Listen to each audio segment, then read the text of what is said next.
احوال قبر۔ جب کوئی نیک بندہ مرتا ہے تو فرشتے اس کو قبر میں بٹھاتے ہیں۔ وہ ایسی حالت میں بیٹھتا ہے کہ نہ اس کو کوئی گھبراہٹ ہوتی ہے نہ اس پر کوئی غم مسلط ہوتا ہے۔ پھر اس سے اول تو اسلام کے متعلق سوال کیا جاتا ہے کہ تو اسلام کے بارے میں کیا کہتا ہے۔ اس کے بعد پھر اس سے پوچھا جاتا ہے کہ تو اس شخص یعنی حضور نبی کریم صلی اللہ علیہ وسلم کے بارے میں کیا کہتا تھا۔ وہ کہتا ہے کہ یہ محمد صلی اللہ علیہ وسلم ہیں جو اللہ تعالیٰ کے شانہ کے پاس سے ہمارے پاس واضح دلیلیں لے کر آئے۔ ہم نے اس سب کو سچا مانا، حضور لے کر آئے اور ہم مانتے رہے۔ اس کے بعد اس کو اول دوزخ کا ایک مقام دکھایا جاتا ہے جہاں وہ دیکھتا ہے کہ آدمی ایک دوسرے پر ٹوٹ پڑے ہیں۔ پھر اس سے کہا جاتا ہے کہ اس جگہ کو دیکھ، حق تعالی شانہ نے تجھے اس آفت سے معافی عطا فرما دی۔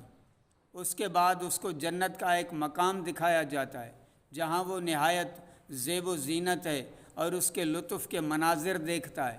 پھر اس سے کہا جاتا ہے کہ اس میں یہ جگہ تیرے رہنے کی ہی، قیامت کے بعد تو یہاں آئے گا، تو دنیا میں آخرت کا یقین کرنے والا تھا اور اس پر تیری مغفرت ہوئی اور اسی پر قیامت میں تو قبر سے اٹھایا جائے گا۔ اور جب کوئی برا آدمی مرتا ہے تو اس کی قبر میں اسے بٹھاتے ہیں، وہ نہایت گھبراہٹ اور خوف زدہ ہو کر بیٹھتا ہے اور اس سے بھی وہی سوال ہوتا ہے جو پہلے آدمی سے ہوئے۔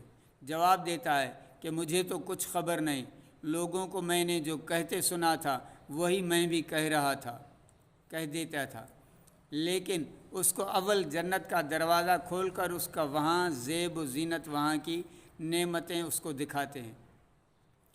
اس کے بعد پھر اس سے کہا جاتا ہے کہ یہاں تیرا اصل مقام تھا مگر تجھے یہاں سے ہٹا دیا گیا۔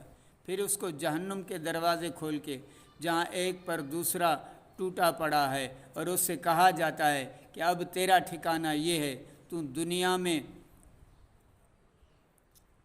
شک میں رہا اور اس پر مرا اور اسی پر قیامت میں اٹھایا جائے گا۔